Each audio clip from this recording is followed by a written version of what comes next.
easy for an NBA player, but when Blue Edwards was dealt to the Milwaukee Bucks last season, he chose to look on the bright side. Overshadowed by superstars on the Utah Jazz, Edwards had his own chance to shine. He responded with the best season of his career, and this year he's continued to show the league that he's a blue-chip player. Blue. Any blue pigment or dye. Sad, gloomy, depressed. Any color between green and violet in the spectrum. The blues. There's the wild blue yonder. A blue mood and blue. That's different. In the NBA, blue means only one thing, and that's me. Blue Edwards exploded onto the scene in Milwaukee and flourished in the Bucks' wide-open system. But while his personal stats are up, the team continues to struggle. Is it tough playing for a team that's in the process of rebuilding? It is because, you know, night in and night out, you really don't know if you're going to win basketball games. Game time, gotta go to work. The way that we have to play is we have to go out and out-hustle everybody. 20, no good, the rebound to Blue Edwards. You know, out-compete them.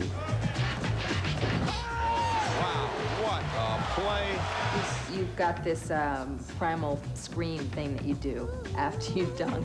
When did that start? When I was in junior college, I played against this guy, and every time he would go to the basket, he would holler. Blue Edwards. I think from that moment, I picked it up a little bit. But on the dunks and stuff, again, it's nothing planned. It's just something that happens.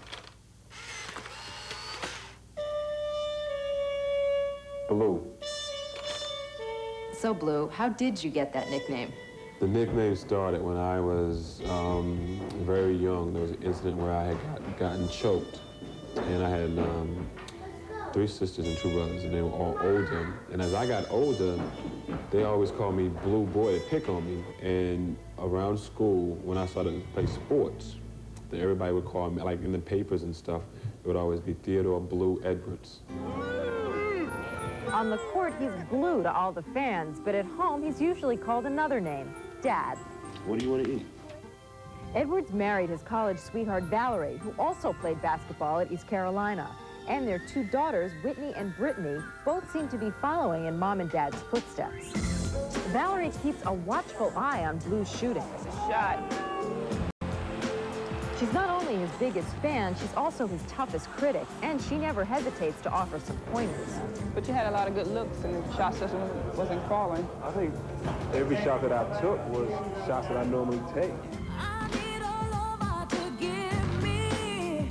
But she does more than give advice.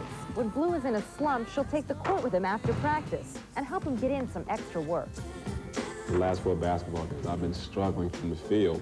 And she just told me to go back and just try to make something happen defensively, get myself into the game that way, and then the offense will come. And it turns out that's probably the right thing to do. For Blue and Valerie, the right thing to do was to purchase a new home in Milwaukee.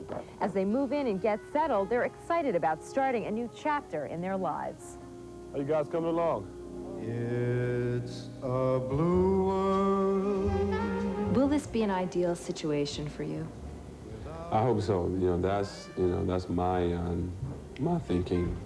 I'm not a person who dwells on a lot of negative things. I just try to stay as positive as possible. And Milwaukee's the kind of place, and the team and the guys, we get along well enough that I can be happy here. It's a blue world. When they both played at East Carolina, Valerie started giving Blue advice about his game.